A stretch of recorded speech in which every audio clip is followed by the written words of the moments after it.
En el último mes hemos visto exhibiciones brutales, una muestra de sobradez y facilidad absoluta, especialmente por parte de Jonas Vingegaard y Tadej Pogačar.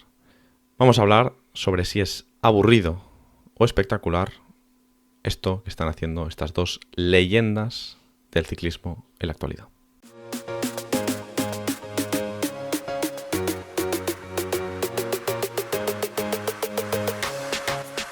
Gran Camino, Strade Bianche, Tirreno Adriático, Volta a Cataluña y seguirá próximamente probablemente con Lieja, Giro de Italia, veremos si Tour de Francia.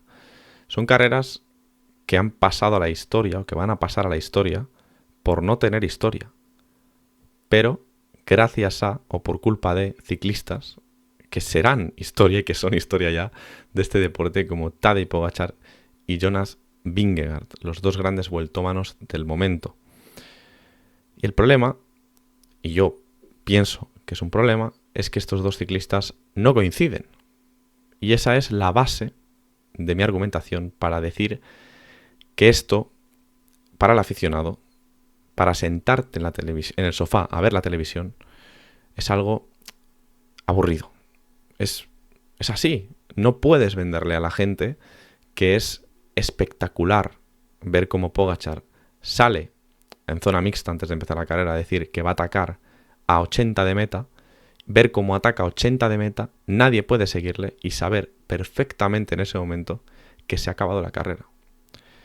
Deja esto de ser historia, deja esto de ser épico, deja esto de ser algo que llevamos pidiendo muchísimo tiempo. No. Ataques lejanos, valentía, personalidad. No podemos pedir realmente más. El problema es que son extremadamente superiores. Y eso convierte las carreras en aburridas. Tienes que esperar algo externo a los demás corredores, como una caída del propio protagonista, un pinchazo. Y es que igual ni así. ¿Es esto malo para el ciclismo? Para nada. Yo creo que es buenísimo tener a ciclistas de este nivel que están marcando la historia. Y además, se da una circunstancia que dentro de que este año precisamente no van a coincidir, pero bueno, que sean coetáneos dos ciclistas como Vingegaard y Pogačar creo que nos ha llevado y nos va a llevar a tener un ciclismo próximamente espectacular. Y tener ese clímax que muchas veces no teníamos o no se llegaba a él en épocas pasadas de también cierto dominio, pero un dominio mucho más aburrido, mucho más estático, sin ataques, sin tanta personalidad como el que hemos tenido recientemente, por ejemplo, por parte de Sky, ¿no? Con Froome, con el trenecito y un poco sometiendo al resto de rivales a nivel colectivo. Aquí es un sometimiento individual y bueno, la verdad es que cuando corren uno sin el otro, pues las carreras no tienen ningún tipo de historia. No hay táctica posible, no hay una opción de liársela a estos tíos. La única opción es pelear por el segundo puesto. Como está haciendo ahora Mikel Landa, por ejemplo, en Volta a Cataluña, que ya directamente se ponen a tirar sabiendo que Pogačar va en el grupo. Pero es que les da igual. Ellos pelean por el segundo puesto porque saben que el primero es completamente imposible. Y es así. Pero es que el deporte, primero centrándonos en el ciclismo, ha sido así siempre. Los grandes nombres de la historia han sido absolutos dominadores.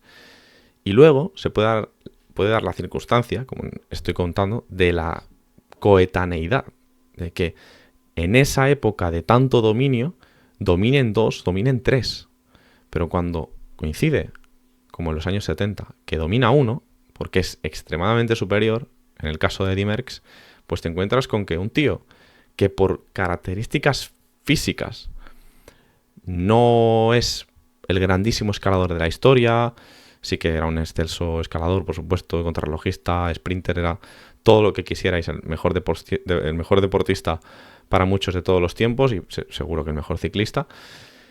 Pero ganó el Tour que ganó con menos diferencia, lo ganó con 8 minutos. Me parece que el último que ganó en el 74. Y han pasado a la historia ciclistas solo por molestar un poco a Eddy Merckx en algunas carreras.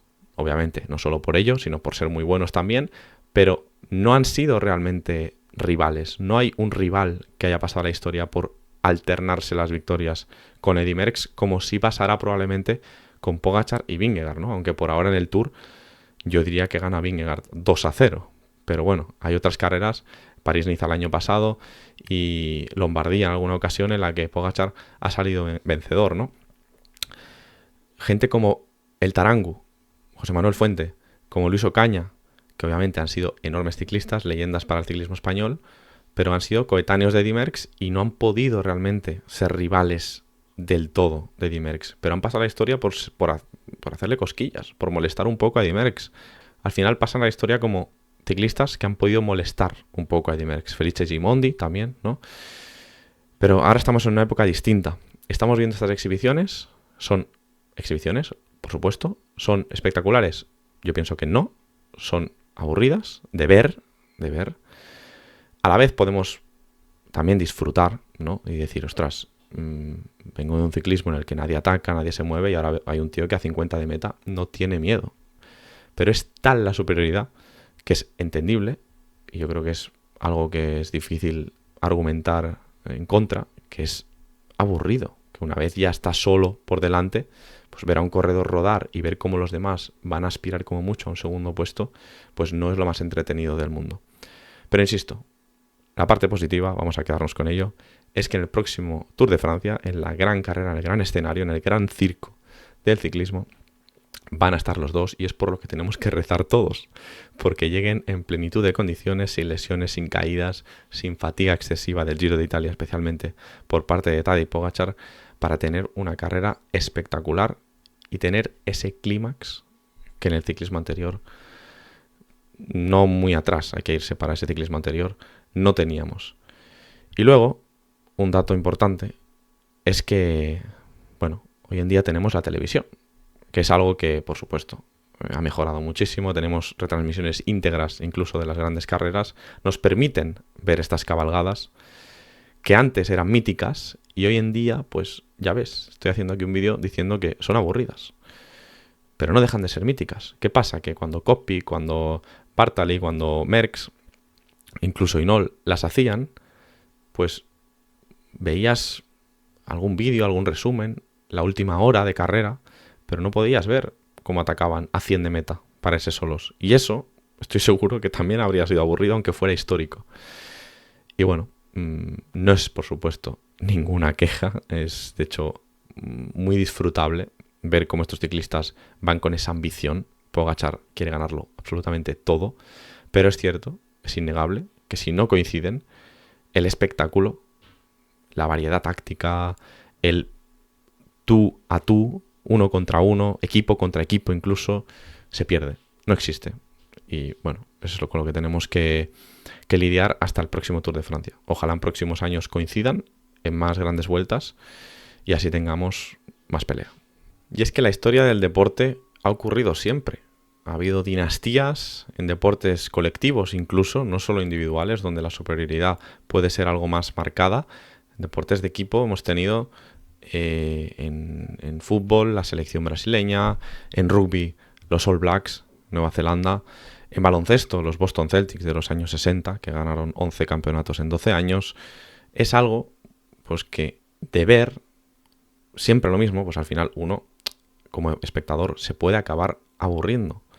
La clave está, y aquí traigo el contraejemplo, en que, lo que he insistido con el ciclismo, en que sean coetáneos estos grandes deportistas legendarios, como ha ocurrido, por ejemplo, en este mismo siglo y hemos podido ver todos en el tenis.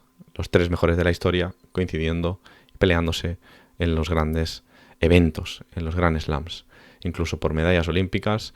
En fin, creo que ha quedado clara un poco mi postura, espero que me entendáis, que dejéis en los comentarios también lo que opináis. No es incompatible, por supuesto, que algo sea aburrido con que sea espectacular. Yo pienso que es difícil argumentar que una cabalgada a 80 de meta de un tío solo sea espectacular para el espectador, pero evidentemente en cuanto a la historia, en cuanto al mito, en cuanto a lo grande que va a ser ese corredor, creo que sí que aporta muchísimo que se marquen estas sobradas, estas exhibiciones, para demostrar que no son simplemente los mejores, sino que pueden aspirar a ser pues los más grandes en un futuro y si todo les va bien en los próximos 5, 6, 7, 8 años que les pueden quedar perfectamente de una grandísima carrera y a este paso de un grandísimo dominio.